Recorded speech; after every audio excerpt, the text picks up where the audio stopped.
Hey everyone, so today we're talking about something that affects all of us, especially if you're a parent or spend a lot of time outdoors with your little ones, and that's air pollution. You might not see it or smell it, but it can quietly be affecting your health, especially during wildfire season here in Canada. So let's break down some key information that you should know in a simple and practical way. So first off, let's talk about the facts.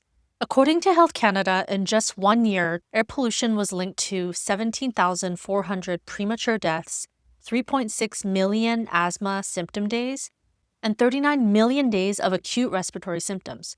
That's a huge burden on the healthcare system.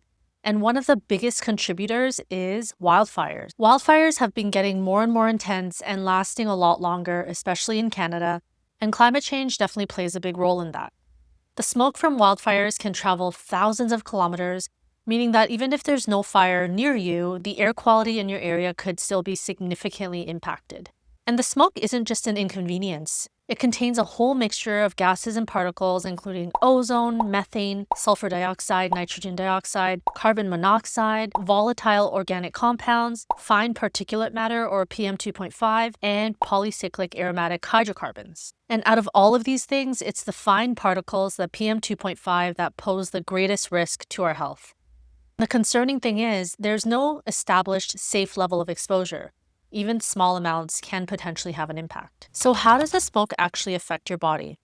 Some of the more common symptoms that you might experience from smoke exposure include headaches, mild coughs, mucus production, nose, throat, eye, or sinus irritation. But in more serious cases, people can experience things like dizziness, wheezing, or chest pain, a severe cough, asthma attacks, shortness of breath, or heart palpitations. But some people are more vulnerable than others, and these groups include babies and young children. I have an 8-month-old son, and he would be within that high-risk group. We've also got seniors or more elderly people, pregnant women, people with asthma, heart disease, or other chronic illnesses, people who smoke, and anyone who works outdoors regularly. So what can you do to keep yourself and your family safe? So the first thing you can do is by checking your local air quality health index, or AQHI. It's a simple scale that goes from 1 to 10 plus.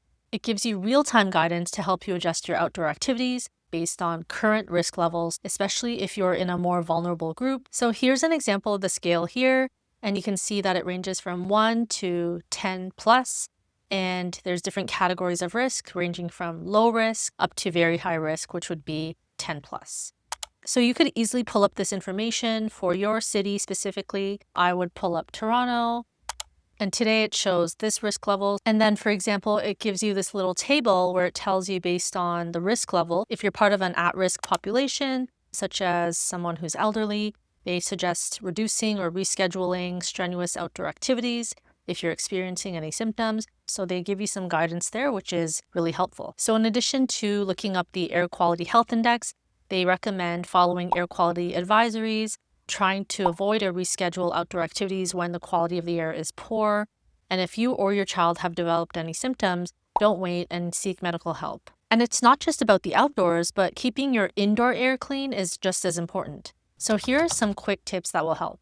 So keep your windows and doors closed when the air quality outside is poor. But if it's a really hot day, for example, you still want to prioritize staying cool. Use a certified portable air purifier that can filter out fine particles.